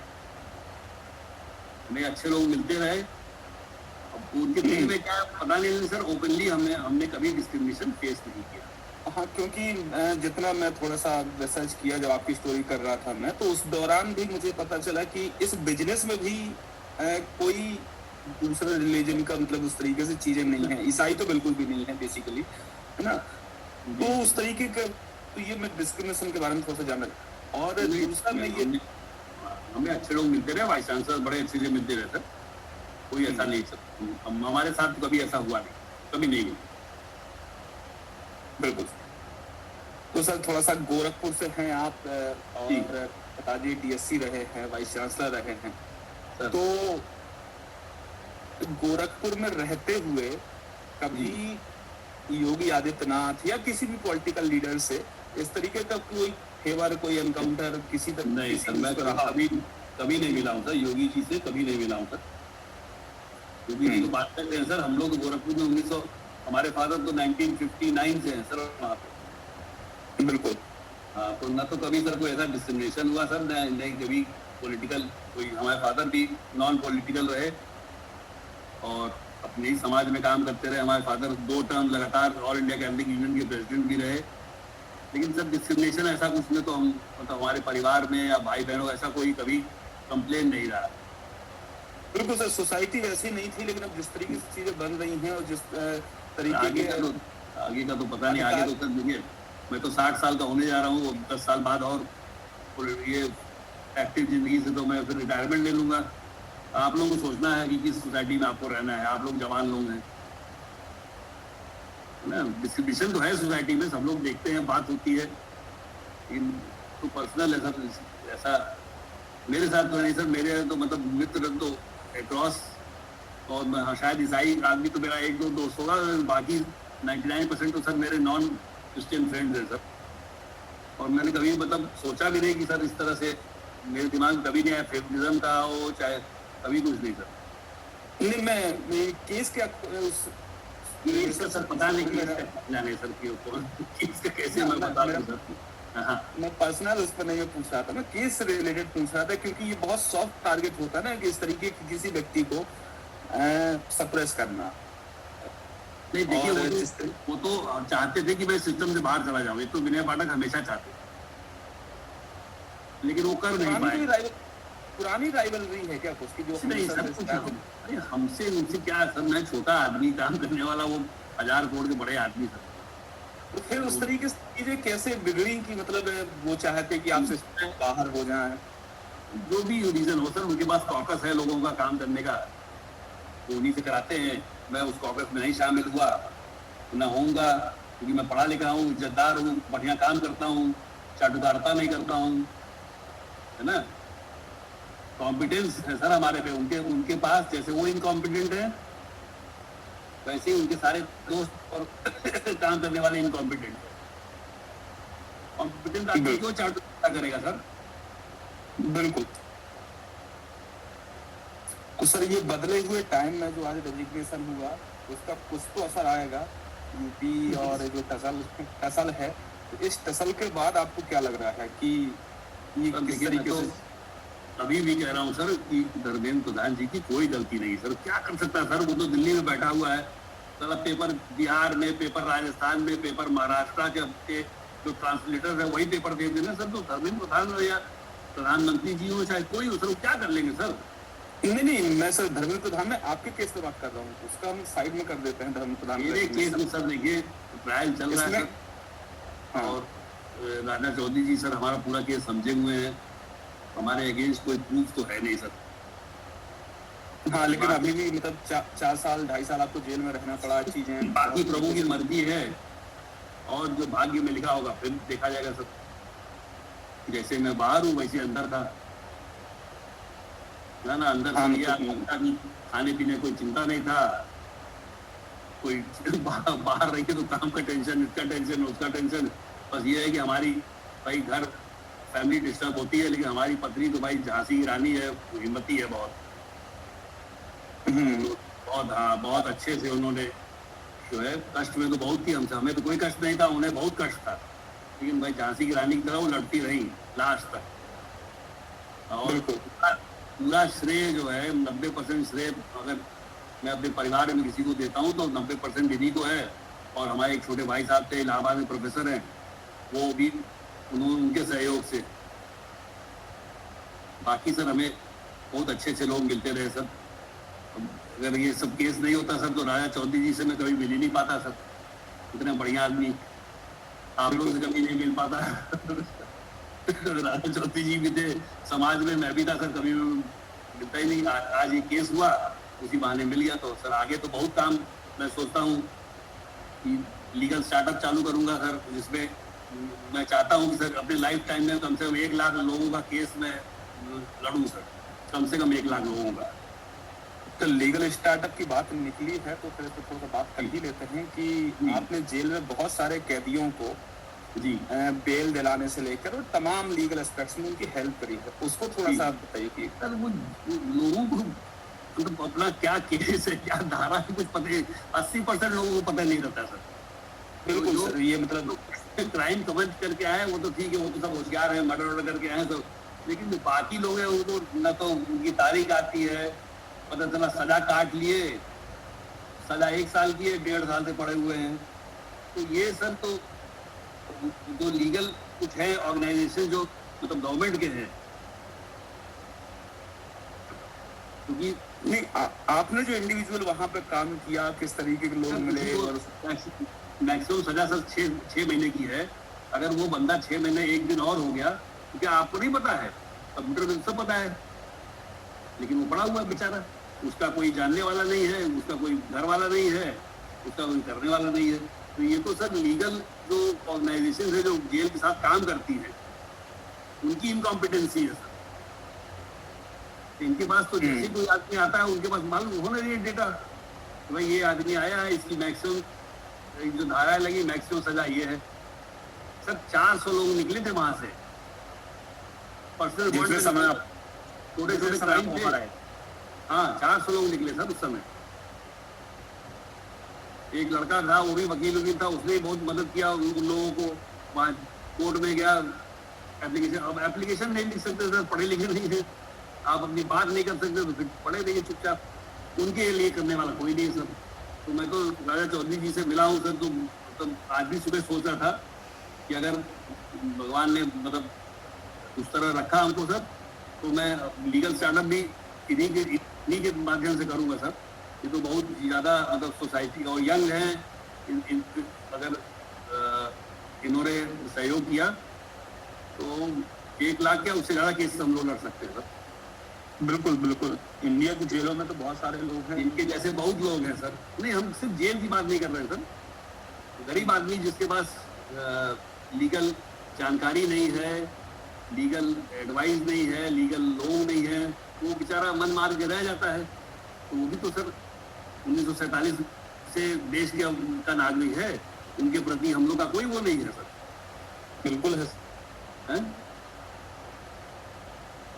हम फ्री लीगल एड की बात तो करते हैं सर, लेकिन हम कोई उसको कॉम्पिटेंट लीगल एड नहीं देते हैं सर। ऐसे सरकारी वकील हैं, जैसे जेल में बहुत लोग सरकारी वकील थे जो नहीं कर पाते थे, उनको बेचारे साल 2-2 साल मिल नहीं पाते थे सरकारी वकील से। घर वाले फोन करते थे, उठाते नहीं थे। जेल में सर एक बात बताऊं आपको सर, वकीलों की जो इमेज है वो बहुत ही खराब है सर, बहुत खराब है जेल में सर। और उसके लिए वकील पैसा ले लेते हैं सर, और उसको गायब। एक मुश्त पैसा ले लिया और उसके बाद कोई मिलता नहीं था, न परिवार से मिलता था। एक बेचारा अंदर है, वो तो उसका कोई तरीका नहीं जानने के लिए कैसे हम मिले। बहुत खराब है सर वकीलों की इमेज। इसलिए हम मतलब हमने जो गाजियाबाद में देखा, बाकी तो हमें ज़्यादा आइडिया नहीं है। उसी जगह सर हमने, हमारे सब राय चौधरी साहब हैं सर, वो हमारा केस लिटरली फ्री लड़ रहे हैं, एक वो भी हैं। तो इनके जैसे सर बहुत लोग चाहिए, कम से कम 1000 लोग अगर मिल जाएं इनके जैसे यंग लड़के जो कमिटेड हैं सोसाइटी के, तो देश का उद्धार बहुत होगा। ये मैं चाह रहा हूँ सर, अगर कोई हो पाए तो ये लीगल स्टार्टअप चालू करूंगा sir. Complimentary legal, free legal startup रहेगा सर। आपने एक नया प्रस्ताव रख दिया है, एकदम बिल्कुल नया प्रस्ताव रख दिया है, इसके बारे में हम लोग सोचते हैं, ठीक है। नहीं, बात हो रही तो मैं, मेरे दिल में जो बात थी मैंने बताया। तो लिखिए तो नहीं बात, आप रिपोर्ट दे देते हैं तो कितने देते हैं, करेंगे तो पूरा कैसे उसको कितनी कर सकते हैं, उनकी आइडिया अगर आ जी जाए जी तो पब्लिकली अगर 1 लाख लोगों को बोल दिए तो पता तो पड़ेगा आपको, ठीक है। करेंगे सर, करेंगे। तो करते हैं इसके ऊपर अच्छे से बात, ठीक है। हम बिल्कुल। सर बस एक लास्ट जो मेरा बच रहा है, थोड़ा सा पॉलिटिकल है। बस मैं आपसे ये जानना चाह रहा हूँ कि आपने पूरे अपने केस के ट्रायल और पूरे केस के ड्यूरेशन में जी सब चीजें देखी, जानी, समझी, आपको पता है कि कौन किसका बॉस है और कहाँ से कौन ऑपरेट हो रहा है, जी, ठीक है। तो बस मैं ये जानना चाह रहा हूँ कि ये जो पूरा मसला है आपके केस के जरिए जो पूरा उठा, यूनिवर्सिटीज का नेक्सस और भ्रष्टाचार और कुलपति बनाने का या वाइस चांसलर बनाने का जो सेंटर है, पावर सेंटर बने पाठक के पास, तो ये राजभवन वर्सेस लोक भवन का मसला है क्या, या फिर ये दिल्ली वर्सेस लखनऊ का मसला, ये पॉलिटिकल है ये बेसिकली? सर ये तो क्या मैं बता दूं सर, ये तो सब इंटरनल बातें हैं, मुझे तो बहुत ज़्यादा इसका कोई आइडिया नहीं है सर। मैं इस केस से निकल जाऊंगा, इतना मुझे मालूम है सर। निकल तो बिल्कुल निकल जाएंगे सर। चीज जो है वो स्टडी करने लायक है आपका, कि क्या उत्तर प्रदेश सरकार और केंद्र सरकार के बीच कोई पसंद है। अब वो दिखता है विषय है, हो सकता है सर, हो सकता है, कोई पॉसिबिलिटी तो रूल आउट तो मैं नहीं कर सकता हूँ, हो सकता है सर। ये सब बहुत हाई लेवल की बातें हैं सर, हम लोग को क्या मालूम है सब चीज़ों के बारे में। अच्छा सर, एक चीज और है कि स्टेट यूनिवर्सिटीज में जो वाइस चांसलर बनाते हैं वो राज्यपाल की उस पर बनते हैं, राज्यपाल अपॉइंटमेंट करता है अपॉइंटमेंट। इसमें हाँ, तो इसमें राज्यपाल का क्या रोल है? डायरेक्ट तो फाइनली डिसाइड करता है सर। नहीं, डिसाइड तो करता है, लेकिन उनका क्या रोल है इस मतलब पूरे नेक्सस में, और ये जब मनी जो इसमें इन्वॉल्व है, इस मनी में उनका डायरेक्ट कोई इन्वॉल्वमेंट है, कट है या नहीं है, या फिर उनको जानकारी नहीं इस चीज की, इस तरीके की कोई चीजें भी हो रही उनके? ये तो बहुत ज्यादा आइडिया नहीं सर, ये तो सब इंटरनल जो उनके साथ के लोग हैं तो वो सब बता पाएंगे सर। हम लोग तो कहा, हम तो राजभवन गए नहीं हम लोग। नहीं बिल्कुल सर, लेकिन आप उस बिजनेस में हैं, उसके लिए लीगल फाइल हमारे बिजनेस से, गवर्नर से सर कोई लेना देना नहीं। हमारा जो है वाइस चांसलर रखे, वाइस चांसलर एजेंसी सेलेक्ट करते हैं बेस्ड ऑन जो भी क्राइटेरिया है और वो काम देते हैं सर। बस बाकी गवर्नर से तो किसी एजेंसी का कोई मतलब नहीं रहता है सर। ऑब्वियसली जी, किसी एजेंसी का कोई मतलब नहीं था। बाकी ऐसा कुछ तो कभी पब्लिक में भी नहीं आया कि राज्यपाल किसी एजेंसी को रखे हुए, ऐसा कोई मतलब नहीं है ये। हाँ, लेकिन अपार्ट फ्रॉम पब्लिक में और सोसाइटी में इस तरह की बहुत सारी चर्चाएं हैं और कई बार ये कहा भी जाता है कि मैं तब बता रहा हूँ, एक दो लोगों ने कहा मुझसे अलग अलग जगहों पे कि डेविड का जो केस है वो केवल इसलिए ही है कि उन्होंने मतलब विनय पाठक या उनके जो भी लोग हैं उनको ब्राइब देने से मना कर दिया था, है ना। हाँ, ये मतलब अनपॉपुलर है लेकिन है। लोग कहते हैं इस तरीके से बात करते हैं जो मैटर जानते हैं, जो नहीं जानते हैं उनके लिए कोई मतलब कुछ भी हम तो सर ऑन रिकॉर्ड गए हैं सर, ये तो नहीं दिया है। मैं कह रहा हूँ, आप एक जगह FIR में ऑन रिकॉर्ड गए हैं, दूसरी जगह मतलब अनपॉपुलर ये है कि उन्होंने मतलब जो ज्यादा डिमांड थी या मतलब वो सब चीजें थी तो वो करने से मना कर दिया कि मतलब आते हैं सर, उसके सबके पास अधिकार है बोलने का। हाँ, और बार-बार इसमें राजभवन का नाम आ रहा है तो मुझे लगा कि आप इसमें यूपी में तो इस समय सबसे बेहतर पर्सन आप ही हैं जो उसके सब कुछ सेंस झेल रहे हैं। नहीं सर, राजभवन से कोई वो नहीं वास्ता, किसी एजेंसी का नहीं रहता।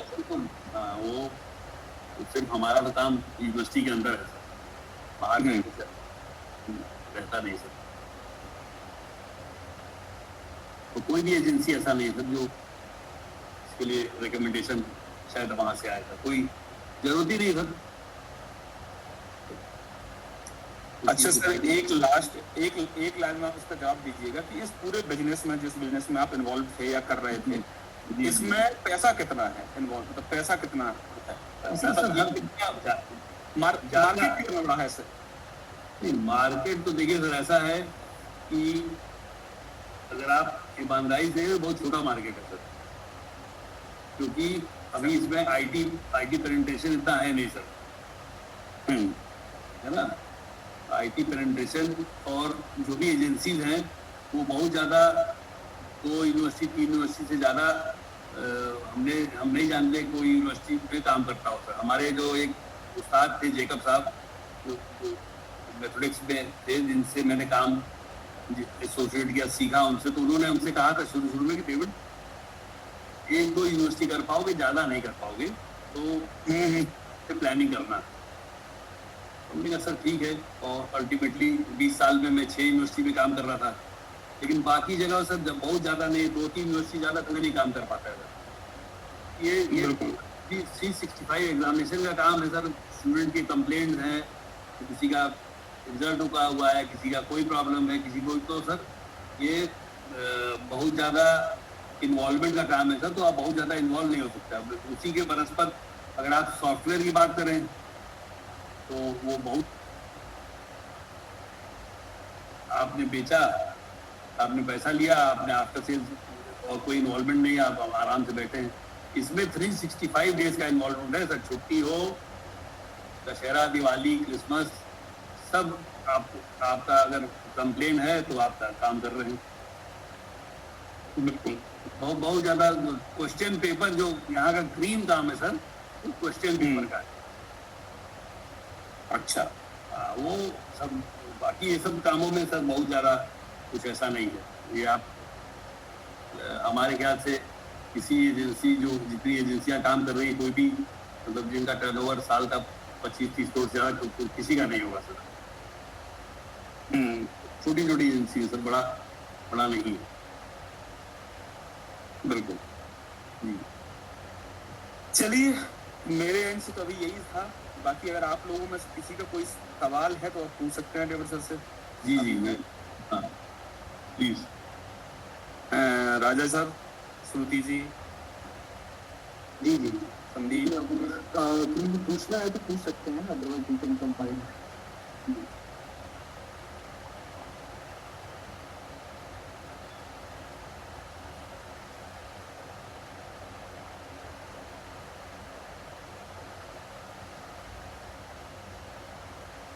पूछने के लिए सर तो मैं हमेशा अवेलेबल हूँ सर, कभी भी कोई। राज जी कुछ पूछना चाह रहे हैं, राज सिंह जी जी।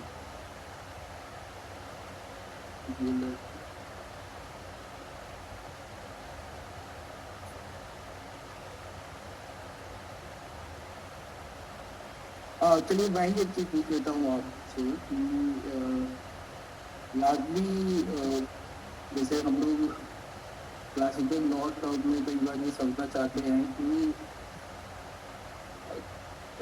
कितनी नाराजगी होती है एडवोकेट से आप लोगों को, फिर भी क्या इसके अलावा और क्या रास्ता लगता है कि अगर आप कोर्ट में चले गए तो फिर बिना एडवोकेट के कुछ नहीं हो सकता है क्या?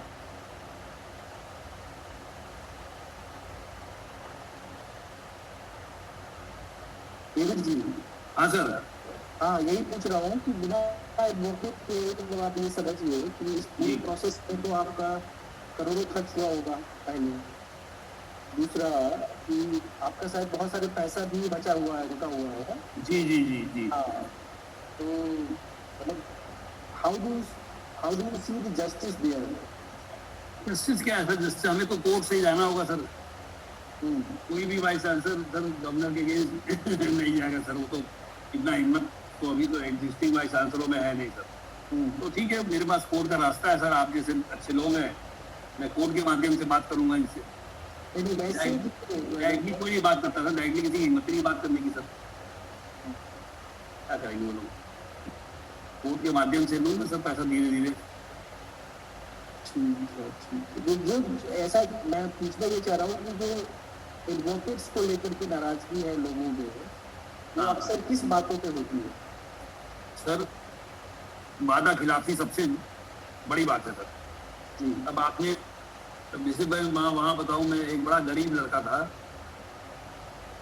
और उसका केस चल रहा था और हम लोग का वो था, नाई था, नाम तो नहीं याद आ रहा मुझे, नाई था। उसके वकील ने कहा साहब, उसकी मदद में आके बताया कि भाई 70,000 रुपया ये मांग रहे हैं। उसका भी कोई केस था, पॉस्को केस था, ऐसा कुछ था, 8-9 साल वो काट चुका था सर। और अब पैसा तो सर किसी तरह से उन्होंने कर के बेच उठ के दिया और उसके बाद से तो न घर वाले फोन उठा रहा है न इसका फोन उठा रहा है। वो कई बार इधर उधर से जाके फोन भी कराए, वकील साहब गायब।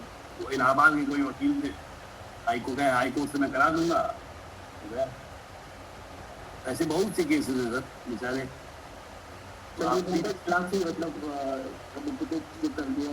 हाँ वो वही है सर, और क्या हो सकता है सर, वादा खिलाफी है। पैसा ले लेते हैं पहले और उसके बाद फिर आप उनके पीछे घूमते रहिए, यही मेजोरिटी का था सर। आप तो खैर मेरी बात मतलब देखिए, हम लोग भी कई बार ऐसा होता है, टाइम का जो इशू है ना, अगर हर बार अच्छा नहीं होता है ना। नहीं वो ठीक है, वो जस्टिस मिले नहीं मिले अलग चीज है, कम से कम आदमी को बात करते रहना चाहिए, बताना चाहिए कि भाई ये स्टेज है घर। स्पेशली जो अनपढ़ है सर, तो उनके लिए सबसे बड़ी दिक्कत है। जो इलिटरेट है, जो जहाँ जिनके घर में पढ़े लिखे लोग नहीं है ज़्यादा, उनके लिए बड़ी दिक्कत है। कभी कभी उनके बुआ दादा नाना नानी सब कॉल कर देते हैं एक साथ कि क्या हुआ, जेल है। सर देखिए, आप हैं अच्छे आदमी, तो आप तो फोन उठाते हुए, वही तो कह रहा हूँ, फोन तो उठा लो यार, होना नहीं होना ठीक है, नहीं आप फेवरेट, हर आदमी फेवरेट डिसीजन थोड़ी दिला सकता है। तो कम से कम उसको बता दो भाई ये स्टेटस है तुम्हारे केस का, और क्या करना सर, फोन ही तो उठा के बात करना। हम उधर एक महीने में नहीं, उस समय बिजी हो, महीने में एक बार कॉल कर दो, या अपने असिस्टेंट से बुलवा दो कि भाई रुक जाओ, ये स्टेटस है, तारीख लग रही नहीं लग रही, हाँ तारीख लगेगी सब, तारीख आप जान ही रहे, तारीख हम अपने केस में तारीख नहीं लगवा पाए। हम तो सर पढ़े लिखे और सब सामर्थ्य हमारे पास, सब कुछ था, तब ये हालत जो जिस बेचारे के पास कुछ नहीं है उनका सोचिए आप। Very sorry state sir, very sorry state. और एक सवाल अमन जी पढ़ दीजिएगा क्या, आदित्य जी कुछ।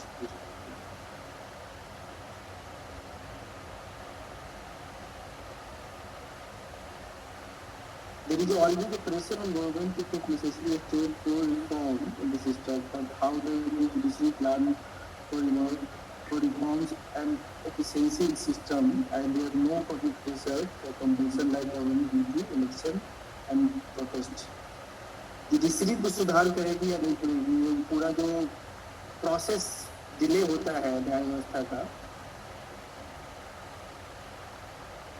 डेविड जी आपसे पूछ रहे हैं, मैं जी सर एक बात बताइए sir, why are there only 34 or 38 judges in the Supreme Court sir? Why not more sir? जैसे इलाहाबाद हाई कोर्ट में भी सर 50% खाली है सर, तो उसको भर क्यों नहीं रहे सर? जब भरेंगे नहीं तो कैसे कैसे सॉल्व होगा sir?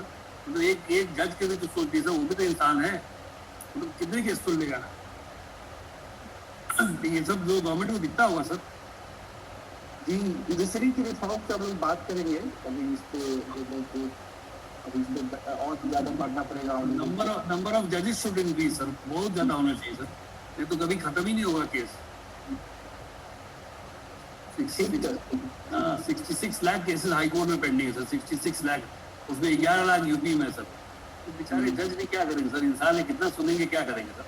You should have many times more judges than अभी इस समय है, and there are competent people sir, ऐसा थोड़ी कि नहीं है, जजेस तो बहुत बनने चाहिए सर, तभी खत्म होगा, नहीं तो कभी केस नहीं खत्म होगा सर। ऐसे ही सब लोग लटकते रहेंगे, रोते रहेंगे, और पता लगा मर गया, उसके बाद केस डिसाइड हुआ। 40 साल लगता है केस डिसाइड करने में sir, it's very sad sir. जिसके साथ होता है वो उससे पूछिए, वो बताएगा। बाकी हम आप तो ठीक है, लकी है, वी हैव रिसोर्सेज। रिफॉर्म्स तो आना चाहिए सर, लेकिन कब आएगा पता नहीं सर।